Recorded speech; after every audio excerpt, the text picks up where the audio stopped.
Hello and welcome to the opening show of our primetime series, What Would You Do? If you see something and you think it's wrong, do you step in or do you step away? What people say and what they do aren't always the same. That's why our hidden cameras are so revealing.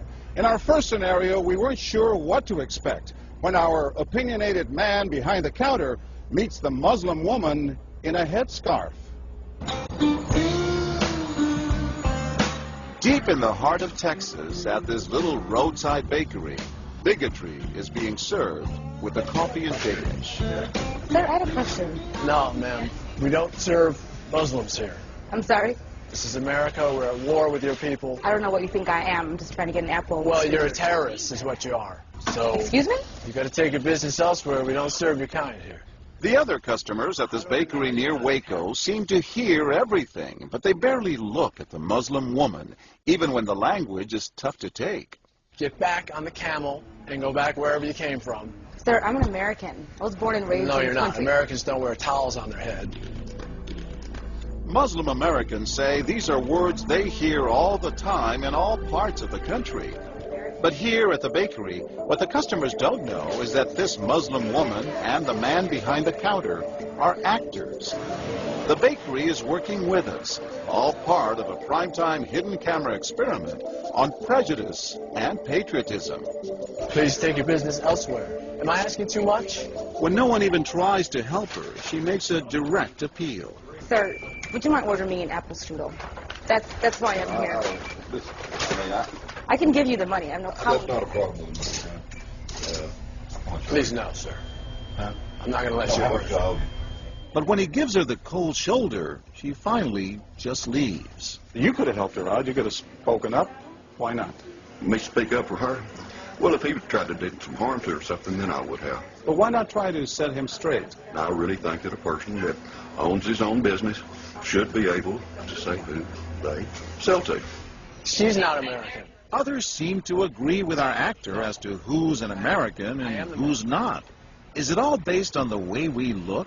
I'm an American citizen. I just would like an apple strudel, please. Well, I'm sorry. Then why don't you dress like an American? You're so This is American. for religious purposes, sir, and I don't think you have any right to say anything. So I'm religious. I don't wear, Halloween costumes around.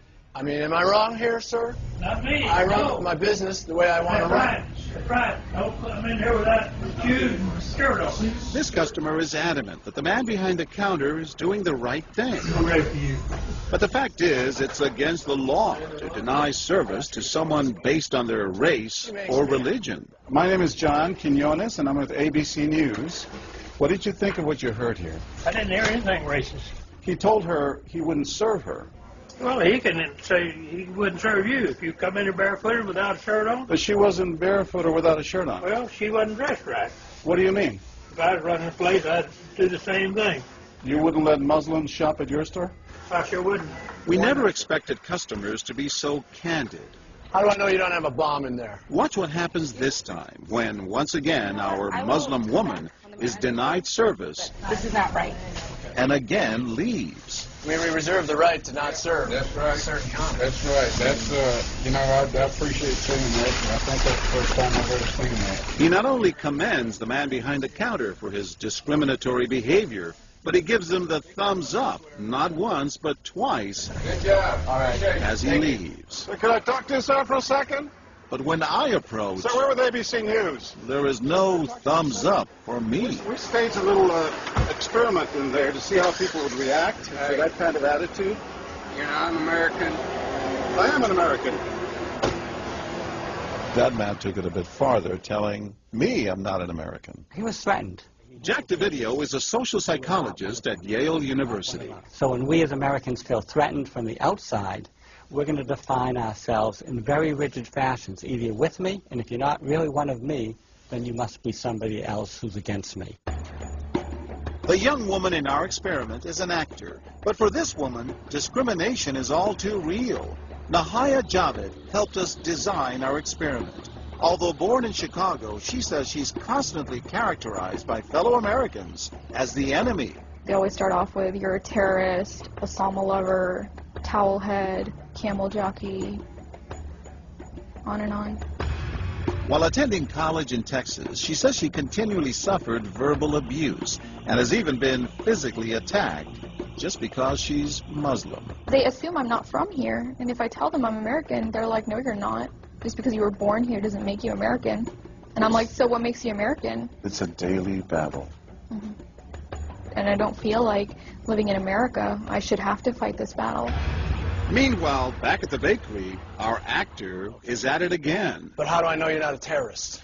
Terrorists look like you. But this time the customers are sympathizing with the Muslim woman. Right, I know, but can you blame me? Yeah, I can't blame you, actually. Why? What's the problem? All right, we'll get out of here. You need to go yourself, actually, what you need to do. Okay, sir. I'm a good American, all right? We're at war with these people. My dad's a veteran. Go yourself. So is mine. And he's not the only one who walks out in anger. You need to stop segregating against people. It's wrong. Excuse me? She's an American. No, like you're a bad American. Time and again, people speak out with their pocketbooks. You lost a couple of customers, just so you know. But look what happens when this man threatens to leave. You're not a good American, sir. I believe I am a good American. My son just came back from serving in the Army for over a year in Iraq, and that has nothing to do with her right. I understand that. Thank you, sir. And I hear what you're saying. But I can't believe you would be so discriminatory. I'm deeply offended by that. I'm sorry to offend you, sir, but I've got to live with myself. Seething, the man vows to fight back. I will let people know this. I've stopped here every time I've come by this place, and I'll never stop here again. Why did folks get so upset? They saw an injustice. It's justice that binds us together. It's justice that makes us a society. Any threat to that kind of sense of justice and fairness undermines the entire system. You're really not going to say her? No, I'm not. Perhaps that's why more customers are outraged by our actor's hateful behavior than approve of it. You're not dressed like an American. But no one is more persistent than these two young women who can't believe what they're hearing. Take your jihad, take it back out to the parking lot. Excuse me? I mean, I got to protect my customers, okay? You're really offensive and disgusting. Well, I'm sorry. I'm just trying to protect you here. Thank because you. You're don't know sick. what's going on. Like that doesn't mean anything. This is a How do you know? culture. You These people so are trying ignorant. to kill Americans. It's disgusting. It is my culture. So you're ready to serve me, but you're not ready to serve her. You're obviously dressed like an American. Big deal. She's Muslim. And unlike the others, they don't just leave in anger. They stand their ground. So you're going to regulate what people wear? Yes, because I Are believe you the the degree of... manager? No, I'm not the manager. Can I speak to your manager? I'm John Quinones with ABC News. It's only when we catch up with our heroines that they finally let their guards down. I'm with my friend who's, Muslim, and it's, I've just seen how people treat them differently. And it really hurts me. Just watching them stand up for what they believe in touches Professor DeVideo. In a way, they defended America. And I was impressed by that, because they wanted this to be a just society, a just place, a just bakery. I'm John Quinones. And remember this man whose son served in Iraq? He's also moved to tears. Every person deserves to be treated with respect and dignity, No matter how in they're every dressed. situation, no matter how they're dressed. Never have we seen reactions so polarized, from a thumbs up for prejudice to an emphatic thumbs down. Go yourself. Two different Americas, both convinced they're patriotic. At the end of the day, 13 people stood up for the Muslim woman, while 6 sided with the clerk. But the majority of the bystanders, 22, did or said absolutely nothing. That's what's most frightening to Muslims like Nahaya, who was watching our experiment. In fact, so frightening that they often avoid going out by themselves. It's really sad because I'm old enough to be able to do things by myself. I shouldn't need a chaperone all the time. But that one time that I'm alone and something bad might happen, I'd rather be safe than sorry. Hi, I'm Nahaya. It's no wonder this young woman was so moved by the people who came forward to protect a stranger who just happens to be Muslim. Thank you so much for what you did, and I wish more people would do these type of things. And I do too. It would make my life a lot easier. God go with you.